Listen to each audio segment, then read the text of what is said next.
এই যে চুড়ি চুড়ি লাল চুড়ি পরাইতে হবে সালাউদ্দিনকে, যে হলো সংবিধান বুঝে সীমান্ত বুঝে না, সীমান্তে যে হত্যা হয় সার্বভৌমত্ব বুঝে না, জাতীয়তাবাদ বুঝে না, শুধু সংবিধান বুঝে।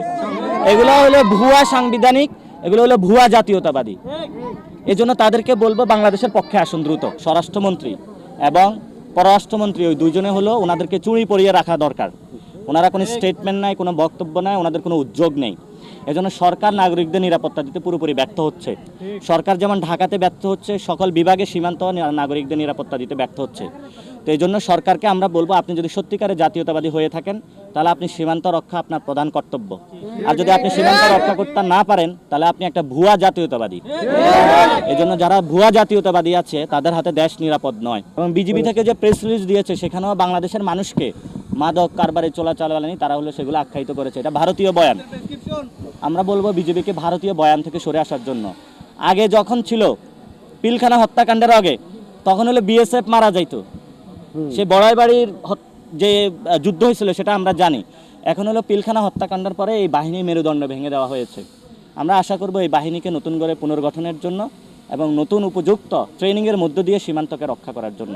যদি আমরা সরকার গঠন করি ইনশাল্লাহ আমরা সীমান্তবর্তী পুরো এলাকা জুড়ে অনেকে রোড বানায়, আমরা হলো এখানে খাল খনন করব, যাতে ওই পার থেকে খন্দকের যুদ্ধের মতন যাতে কেউ ওই পার থেকে এই পারে কোনো মাদক বাংলাদেশে আর না পাঠাতে পারে, কারণ যুব সমাজকে নষ্ট না করতে পারে। এবং সরকারকে বলবো যে আপনি এখানে আইসা মাদক ধ্বংস করুন। ভারতের যে ফ্যাক্টরিগুলো রয়েছে সীমান্তে, তারা প্রচুর মাদকের ফ্যাক্টরি স্থাপন করেছে এবং এগুলোতে অনেক পার্লামেন্টারিয়ান মেম্বারও এই ব্যবসার সাথে জড়িত। সরকার পার্লামেন্টে ঢুকার আগে এগুলোর হলো মাদক খেয়ে আসছে না কিনা সেগুলো হলো চেক করানো আগে দরকার, তাহলে এই বন্ধ হবে। সরকারের যারা অনেক এমপি আছে তারা মাদক ব্যবসার সাথে জড়িত, তারা ইয়াবা ব্যবসার সাথে জড়িত। বাংলাদেশে তাহলে ঢাকাতে ইয়াবা পাওয়া যায় কেন? পোলাপানের কাছে গাঞ্জা পাওয়া যায় কেন? ফেন্সিডিল পাওয়া যায় কেন? সরকারের যারা এমপি আছে, স্বরাষ্ট্র বিভাগ আছে, তাহলে তারাও এটার সাথে জড়িত আছে। এই জন্য সালাউদ্দিনকে হলো জবাবদিহিতার আওতায় আনতে হবে। উনি হলো নার্কোটিক্সের সাথে জড়িত আছে, নাহলে বাংলাদেশে নার্কোটিক্স আসে কিভাবে সেটা আমাদের প্রশ্ন। আমরা বলেছি যদি সীমান্ত হত্যা আরও বাড়ে, সরকার যদি উদ্যোগ না নিতে পারে, আমরা সীমান্তের দিকে লং মার্চ দিব ইনশাল্লাহ, বাংলাদেশের সবাইকে নিয়ে দেখবো আমাদের কে ঠেকায় তারা। এবং সরকারকে বলবো এর আগে আপনারা উদ্যোগ গ্রহণ করুন যাতে আপনারা সীমান্ত হত্যা কমিয়ে নিয়ে আসতে পারেন।